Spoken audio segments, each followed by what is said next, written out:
우리가 지난 시간까지 지금까지 구원은 믿음으로 얻었다라는 것을 그 중심의 메시지로 들었습니다.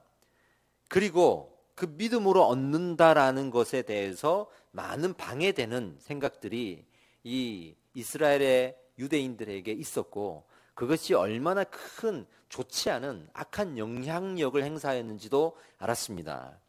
날 때부터 택함을 받았다라고 했던지 또 아니던지 그런 거에 우리가 너무 연연하지 말고 지금 믿음을 내가 어떻게 가지고 있는지에 집중하라는 그런 교훈을 가지고 지난 시간까지 나누었습니다. 더 쉽게 말씀드리면 구원은 하나님의 주권입니다. 할렐루야. 하나님의 주권입니다.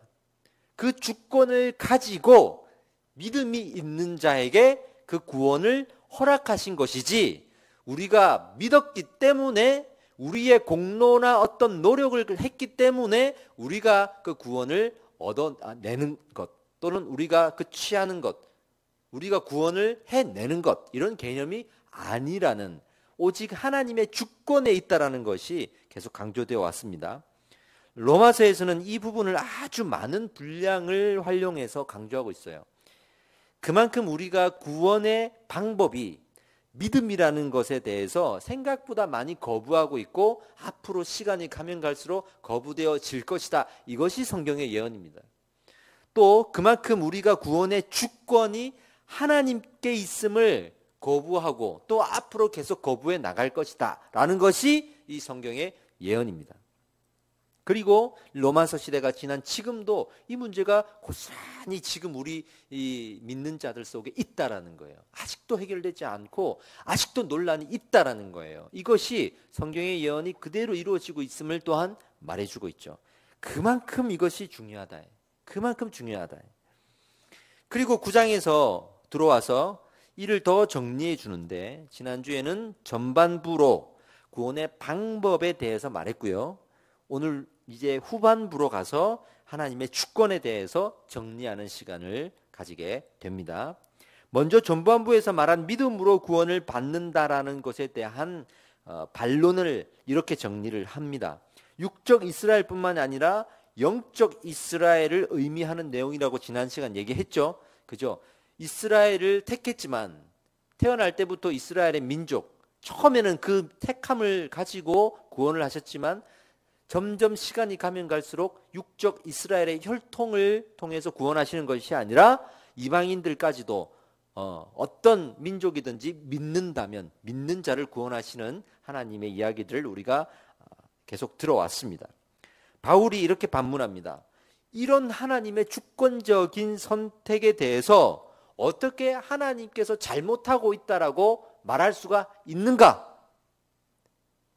그러면서 14절 말씀을 봅시다. 그런즉 우리가 무슨 말을 하리요? 하나님께 불의가 있느냐?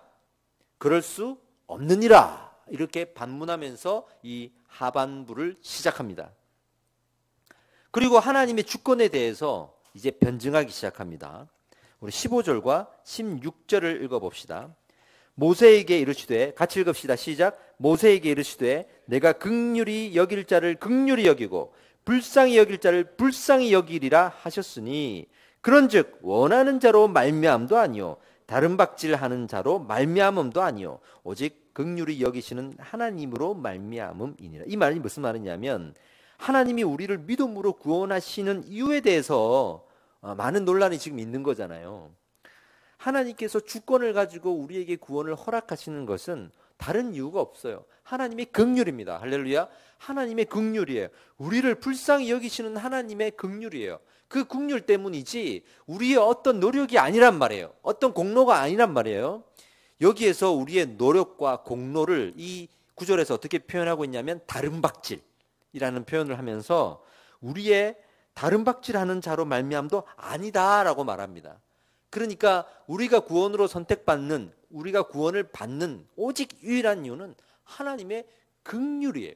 불쌍히 여기셔서 하나님을 믿는 자, 노뱀을 바라보는 자, 십자가 예수 그리스도를 바라보는 자를 긍휼한 마음으로 건져주시는 거예요. 이 말은 무슨 말이냐면, 하나님이요 모두가 지옥 갈 우리 인류를 선택해서 구원하실 이유가 없는 거예요. 그 어떤 이유가 없습니다. 우리는 스스로가 타락했고 우리는 스스로가 하나님을 배반했습니다.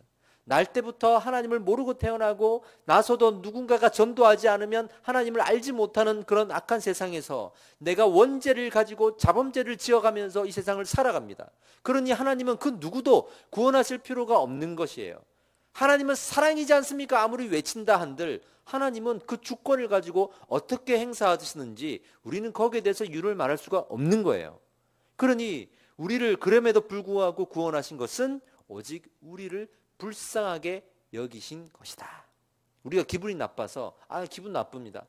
다 구원해 주지 않고 일부만 구원해 주고 나는 구원받는 게 좋은데 저 사람은 구원 안 해주고 믿음으로 구원받는다고 하는데 안 믿는 사람도 구원해 주면 되는 것이지 왜 하나님은 하나님을 믿는 사람만 구원해 줍니까? 나는 안 믿을랍니다. 이렇게 말할 수도 있잖아요. 그러나 그렇게 아무리 항변한들 지옥 가는 것 이상의 아무런 다른 일이 벌어지지 않는 거예요.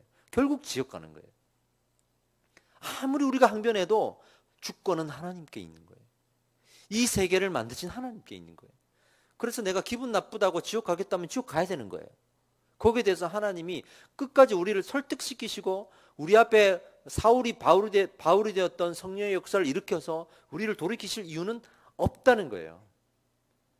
그럼에도 불구하고 우리가 지금 구원을 얻고 구원의 역사를 배우고 있잖아요.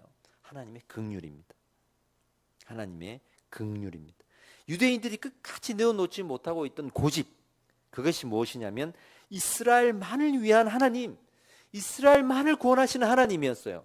이방인들을 구원한다, 이건 있을 수 없어. 더더군다나 이스라엘 민족인데도 불구하고 믿지 않는다는 이유로 구원을 못 받는다, 있을 수가 없어요. 이걸 못 받아들이는 거예요. 이걸 고집을 피우는 거예요. 그러나 하나님은 이스라엘이기 때문에 구원하시지 않아요. 이스라엘로부터 시작된 이 구원의 역사가 만방의 땅끝까지 흘러가서 믿는 자를 구원하기를 원하시는 거예요. 대한민국의 그 한국 교회사 중에 아주 놀라운 사건들이 많았는데 그 중에 이와 관련되어 있는 사건이 하나 있었습니다. 어떤 사건이었냐면 약 100년 전에 전북 김제시 금산면 용화마을이라고 있었어요. 이곳에서 제일 마을에서 부자였던 사람의 이름이 조덕삼 씨였습니다. 이 조덕삼 씨가 제일 부자였는데 어느 날 여기가 전라북도 김제란 말이에요. 저기 경상도 끝에 있는 남해에서 먹을 것을 구하러 온 거지 하나가 찾아옵니다. 먹을 것을 찾으러 돌아다니다가 여기까지 온 거예요. 그 사람을 집에 들여서 돌아다니지 말고 여기에서 마부로 일을 하게. 그러니까 뭐 말이 있었던지 하겠죠. 그것을 키우는 자기 종으로 삼은 겁니다.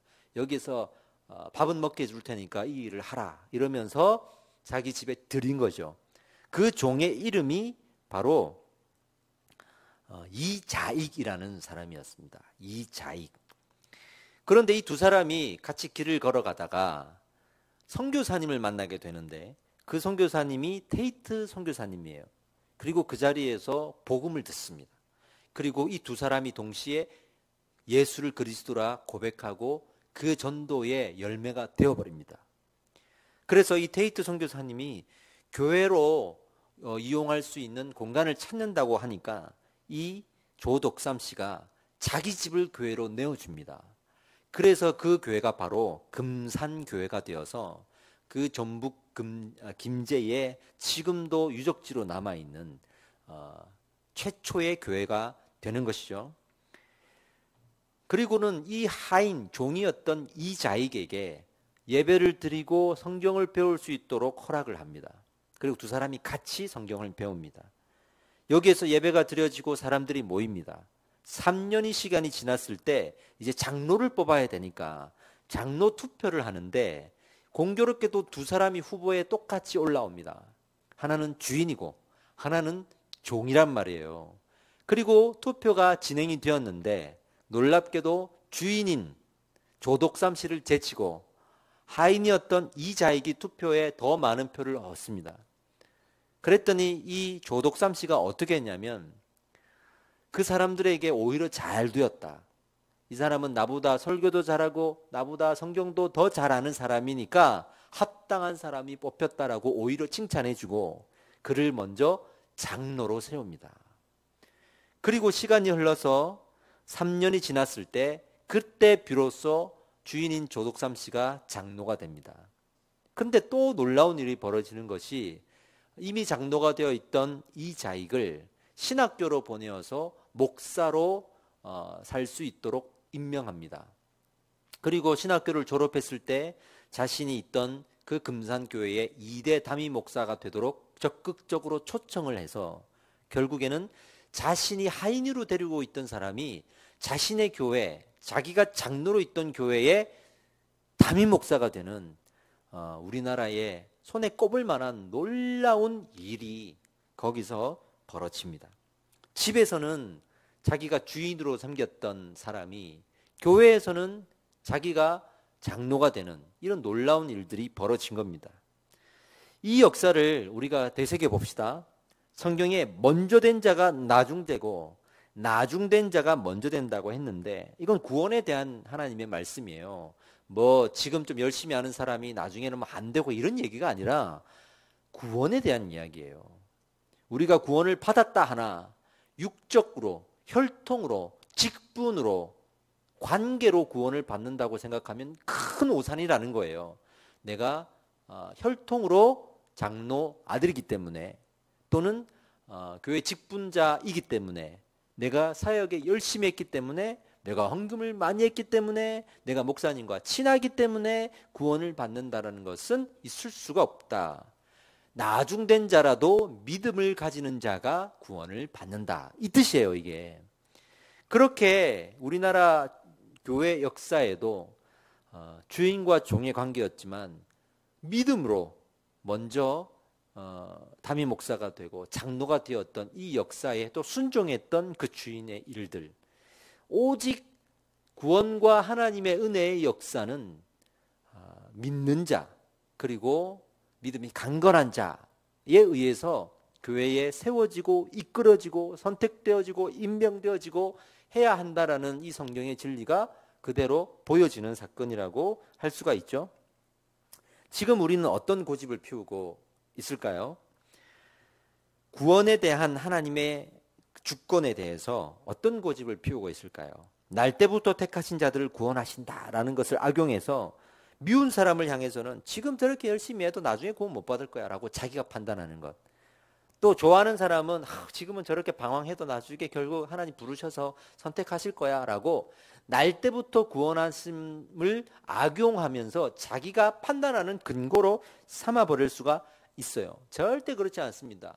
아니 그 누가 날 때부터 구원을 받았는지 안 받았는지 누가 알 수 있단 말이에요. 그러니 그거를 우리가 생각하고 갈 게 아니라 지금 내가 믿느냐 안 믿느냐, 내가 지금 어떻게 믿느냐에 모든 에너지를 집중시키고 살아가야 한다는 것을 말하고 있는 거예요. 이때 유대인에게도 그렇게 말씀하셨고 지금 우리에게도 이렇게 말씀하고 있는 겁니다. 이 모든 판단은 하나님께 맡겨라. 우리는 지금의 믿음에 집중할 뿐이다 라고 말하는 겁니다. 택함을 받았으니 그럼 지금 방황해도 됩니까? 날 때부터 택함을 받았다고 믿으니 나는 방황해도 언젠가는 돌아옵니까? 그렇지 않잖아요. 진짜 택함을 받았으면 어떤 일이 벌어지는 줄 아세요? 하나님이 인도하시는 역사가 나타납니다. 할렐루야. 하나님이 인도하셔서 그를 채찍질하시고 바르게 하시고 그리고 온전한 길로 인도하셔서 믿음이 자라나도록 역사하시는 거예요. 그러니 지금 나의 믿음을 보면 지금 내 믿음이 엉망인데 거기에다 대고 날 때부터 택함을 받았다라고 나를 위로할 필요가 없는 거예요. 날 때부터 택함을 받았든지 믿음으로 택함을 받았든지 중요한 건 택함을 받았다면 하나님께서 선하게 그 믿음의 강건함으로 온전하게 인도해 가시는 자라남이 있을 거라는 말이에요. 이것 없이 다른 걸 말할 수가 없다라는 것을 말합니다. 심지어 하나님이 뭐라고 말씀하시냐면 바로 이야기를 하세요. 바로 이집트의 왕자 파라오, 그것을 바로라고 하거든요.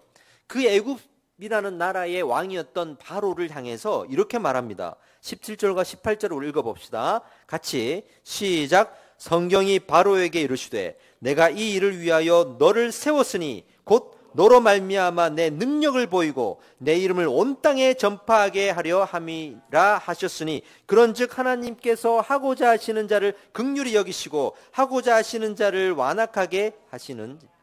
아멘. 바로를 세우셔서 그의 마음을 완악하게 하신대요.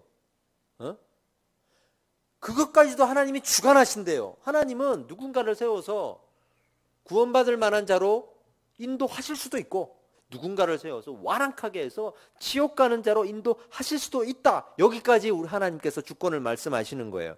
하나님의 주권 어디까지인가? 사람의 마음을 평안하게도 하고 사람의 마음을 완악하게도 하시는 그런 하나님의 주권의 영역이 있다라는 겁니다. 이러면서 20절 넘어가면서 드디어 토기장의 비유가 나오는 거예요. 그래서 20절, 21절을 읽어봅시다. 이 사람아, 내가 누구이기에 감히 하나님께 반문하느냐? 지음을 받은 물건이 지은이에게 어찌 나를 이같이 만들었느냐 말하겠느냐? 토기장이가 진흙 한 덩이로 하나는 귀 쓸 것을 하나는 천이 쓸 것을 만들 고난이 없느냐?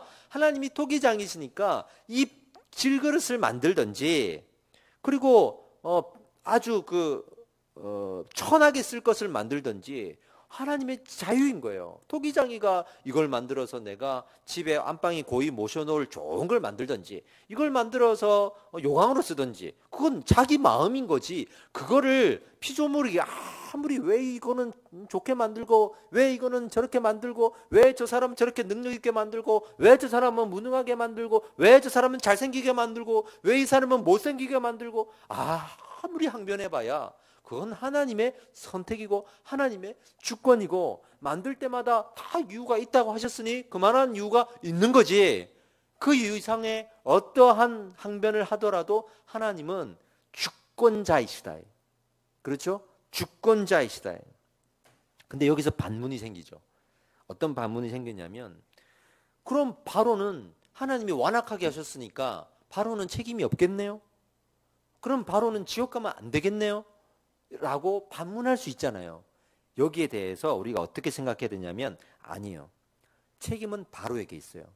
하나님이 완악하게 하셨지만 책임은 바로에게 있어요. 가룟 유다, 하나님이 성경에 쓰여지기를 사단이 그 마음의 틈으로 들어갔다 그랬잖아요. 그러나 책임은 가룟 유다에게 있어요. 왠지 아세요? 왜냐하면 하나님이 강제로라도 마음을 열어서 거기 사단의 마음을 집어넣을 수도 있고 강제로라도 마음을 완악하게 만들어서 지옥 가게 만들 수도 있어요. 그러나 하나님은 그렇게까지 할 수도 있다고 지금 말하고 있지만 그러나 그렇게 안 하세요. 그러나 그렇게 안 하시고 그 마음이 완악한 자에게 완악함을 쓰시는 거고 틈이 벌어져 있는 자에게 가룟 유다처럼 사단의 마음이 들어가도록 놔두시는 거예요. 이건 놔두시는 거예요. 그러니 그 틈을 버리고 있고 이미 완악해져서 지옥으로 가고 있는 것은 그 사람의 책임인 거예요. 그래서 하나님은 지옥에 가고 있는 사람을 쓰는 거고 그 사람을 완악하게 만들어서 하나님의 일에 사용했던 거지 온전하게 하나님의 길을 걸어가는 사람을 끄집어내가지고 완악하게 만드는 하나님은 아닌 거예요. 그렇게도 할 수 있지만 그렇게는 안 한다. 이해되십니까? 그걸 말하고자 하는 거예요. 처음 만들 때부터 의인으로 악인으로 만들 수 있는 주권이 하나님께 있어요. 그러나 모두 그렇게 만들었다는 것도 아니고 그렇게까지 하나님의 주권이 있다는 것을 강조하기 위해서 그렇게 얘기하는 거예요. 요거 이해되십니까? 그리고 이 부분을 곧바로 제가 지금 말씀드린 부분을 언급합니다. 22절부터 제가 읽어드릴게요. 22절부터 만일 하나님이 그의 진노를 보이시고 그의 능력을 알게 하고자 하사 멸하기로 준비된 진노의 그릇을 오래 참으심으로 관용하시고 또한 영광받기로 예비하신 바 긍휼의 그릇에 대하여 그 영광의 풍성함을 알게 하고자 하실지라도 이게 무슨 말이에요? 하나님께서 멸하기로 준비된 진노의 그릇을 만들었어요. 그렇다 할지라도 그것을 진노하고 심판하지 않으시고 오래 참으시고 관용하시고 오히려 뜻을 바꾸어서 그 진노의 그릇을 가지고 영광을 받으시고자 한들 그 하나님의 주권이라는 뜻이에요. 무슨 말인지 알겠습니까? 내가 이거는 참 그릇으로 만들었어. 이거는 그냥 대충 쓰려고 만들었어. 설령 그렇다 해도 또 하나님이 내가 대충 쓸 그릇으로 만들었지만 난 질그릇으로 쓸 거야. 그건 하나님의 주권이에요. 할렐루야죠. 그러니 이 성경을 잘못 해석해서 문구만 딱 떼서 만들면 하나님께서 처음부터 이렇게 만드시고 처음부터 이 사람은 나쁘게 만드시고 그러면 나쁘게 만든 사람은 원래 그렇게 만들어졌으니 책임이 없네? 이 구원파의 논리예요. 그러니까 로마서를 딱 부분만 떼가지고 성경을 해석해버리면 이런 결론이 나올 수가 있는 거예요. 근데 전체의 맥락으로 보면 그렇게 말씀하신 건 맞는데 그렇다고 해서 그렇게 했다는 것은 아니라 그 주권이 여기까지 있을 수 있다는 것을 말하는 거예요. 그리고 뒤로 나오면 그럴지라도 그렇게까지 안 하셨잖아 라고 말하는 거 있잖아요. 그러니 문맥상으로 성경을 잘 봐야 돼. 잘 봐야 돼. 이렇게도 저렇게도 하실 수 있는 주권이 있다. 이게 핵심이에요. 그러나 그래서 모두 선택하실 수도 있고 선택 안 할 수도 있고 그건 하나님의 주권이다. 이것부터 인정하자. 이것부터 인정해 놓고 이제 더 나아가서 그렇게 하실 수도 있지만 다 이렇게 만들지도 다 저렇게 만들지도 않으시고 이렇게 만들든 저렇게 만들든 그건 우리가 알지 못하였으나 어떻게 만들었든지 간에 믿는 자라면 구원하시겠다고 하셨지 않았냐. 하나님의 긍휼이지 않느냐. 그러니 날 때부터 택함을 받았다 하더라도 안 믿으면 하나님이 안 거두시면 끝이에요. 날 때부터 지옥 갈 사람이라 하더라도 믿으면 천국 가는 거예요. 이러나 저러나 하나님의 주권이라 이거야. 이게. 그렇죠? 주권이에요. 내가 속에 이 주머니에 10,000원이 있어요. 또 이쪽에는 한 10만 원이 있어요. 그 10만 원을 가지고 내가 아이스크림을 사 먹든 10,000원을 가지고 아이스크림을 사 먹든 내 자유예요. 집에서 나갈 때 나 오늘 10만 원짜리를 사 먹고 올게 했어도 아이스크림 사 먹으러 가서는 10,000원짜리를 낼 거면 내가 내면 되는 거야. 무슨 말인지 알겠어요? 그런 주권이 있는 분이나 이 말이야. 여기서 이제 우리가 뭘 믿어야 되냐면 하나님께서 말씀으로 약속하신 그 약속을 이제는 믿으면 되는 거야. 그렇죠? 그 약속이 뭡니까? 오직 의인은 믿음으로 살리라. 내가 믿음으로 너희를 구원하리라. 할렐루야.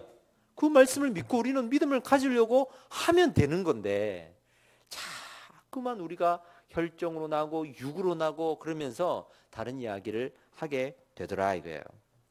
그리고 실제로 어떻게 하셨는지를 봅시다. 25절 26절을 읽어드릴게요. 호세아서를 딱 등장시키죠.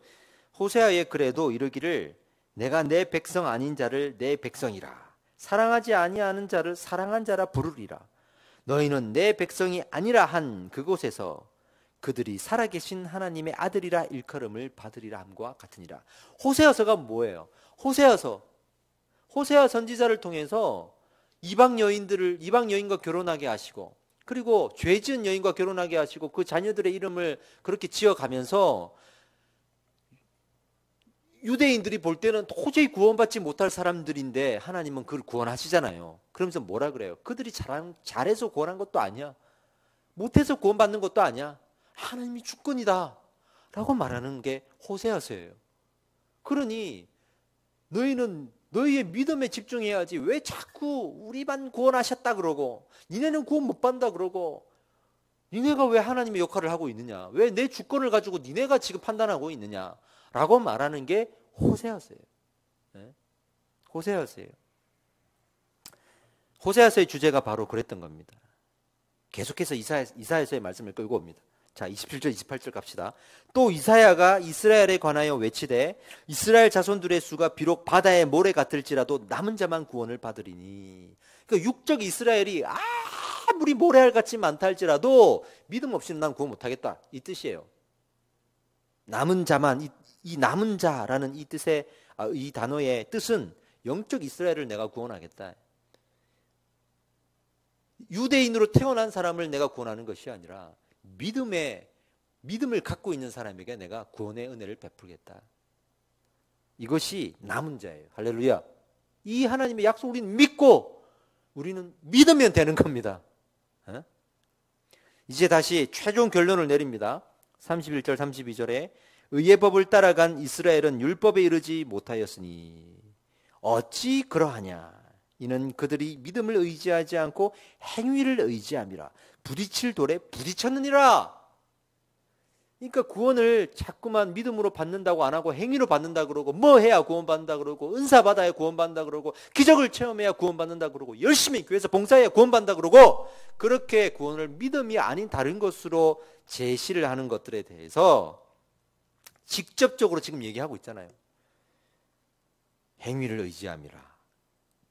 그리고 부딪힐 돌에 부딪혔습니다. 이렇게 말하면서 최종 결론을 내리고 있는 겁니다. 땅 하고 이제 더 이상 여기에 논쟁이 없기를 바라는 마음으로 이렇게 하는 겁니다. 근데 사람들이 왜 그럴까요? 제가 항상 이 리더의 자리에 제가 공동체를 이끌어 보니까 사실은 유혹이 있어요. 왜냐하면 이 공동체를 잘 이끌어 가려면 세상의 방법대로 하는 게 먹힐 때가 있어요. 그게 뭐냐면 경쟁을 시켜야 돼. 여기 있는 사람과 여기 있는 사람을 자꾸 경쟁을 시켜서 한쪽이 잘하는 걸 보고 이봐라! 이렇게 해야 이쪽에서 우리도 열심히 해야지 하고 열심히 서로가 하는 분위기가 되는 거예요. 이게 사람은 그렇다고. 한 사람 잘하는 사람 내세워가지고 이봐라! 그러면서 이 사람한테 뭔가 감투를 씌워주고 이 사람한테 혜택을 주고 그래야 우리도 열심히 해야겠네 하고 따라오고, 그러면 이제 상처받고 우리는 뭐지? 나는 저기 꼴찌인데 나 같은 사람은 여기 못 있겠네 하고 나가잖아요. 이 한 사람의 중요한 리더를 위해서 그 사람들은 버려야 되는 거야. 그게 세상의 이치잖아요. 그래서 나는 100명을 버리더라도 난 이 귀한 한 사람을 구한다. 이러면서 잃은 양 잃어버린 한 어린 양을 찾으러 간 그 목자의 비유를 그렇게 악용하는 거지. 그 잃어버린 한 어린 양이 리더다 이러면서. 그러니까 여기에 있는 사람을 세워가지고 모델로 세워가지고 막 사람들 푸시하는 건 이건 세상의 방법이거든.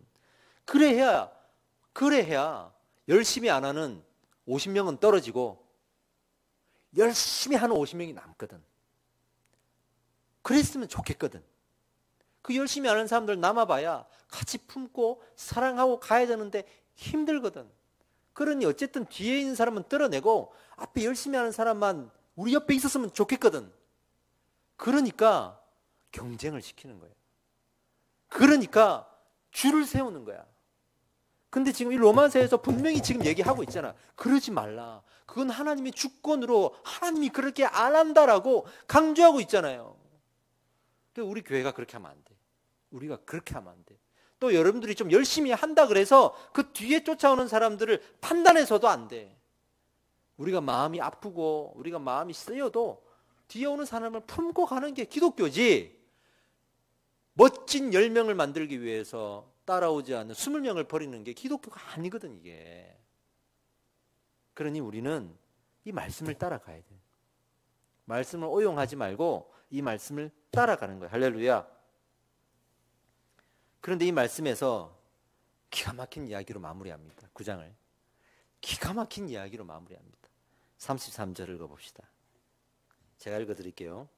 기록된 바 보라 내가 걸림돌과 거치는 바위를 시온에 두노니.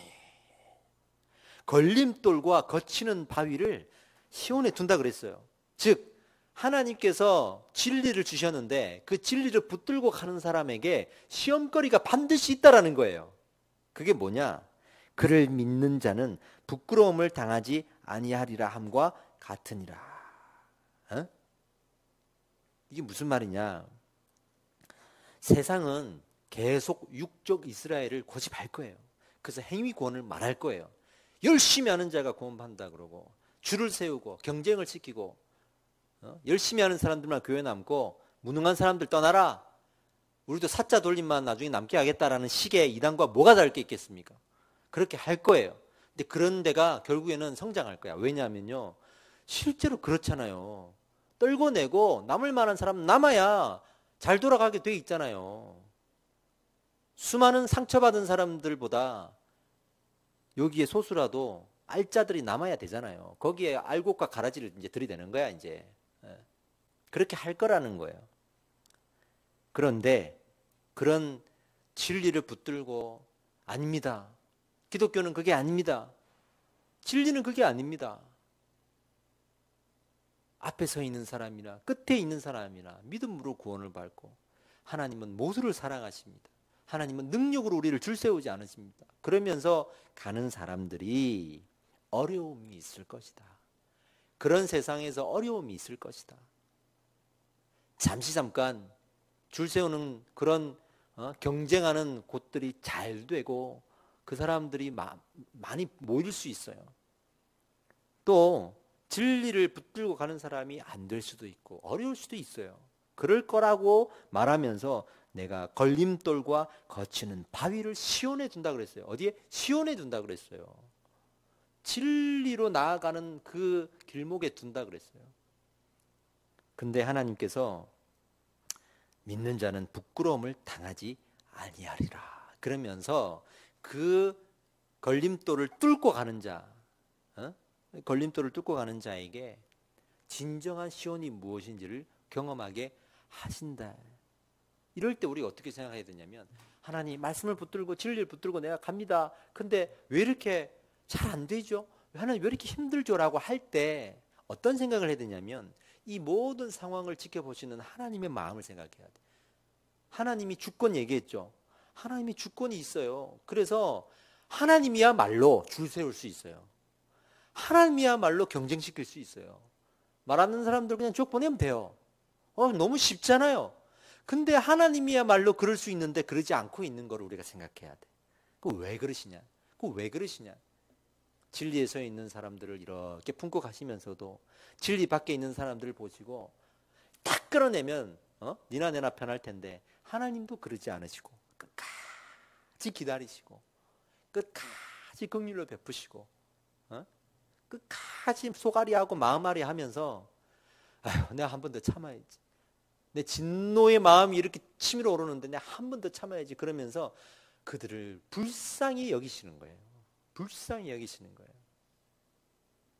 여기에 믿음 없는 자들은 하나님, 사랑의 하나님이니까 불쌍히 여기시니까 그래도 진노를 참으시죠 하면서 거기 붙어 있는다 그러면, 하나님은 아까 바로와 같은 상황을 만드는 거예요. 그 사람 완악하게 만들어서 어떻게 하실지 모르는 거니까 우리는 믿음 안에서 있으면 되는 거예요. 할렐루야. 그래서 우리끼리 모여 있고 우리 교회 공동체가 모였을 때 우리가 판단하면 안 돼요. 판단하면 안 돼요. 먼저 서 있는 사람은 믿음의 본이 되려고, 디모데 14처럼 믿음의 본이 되려고 노력을 해야죠. 그냥 그거 하나예요.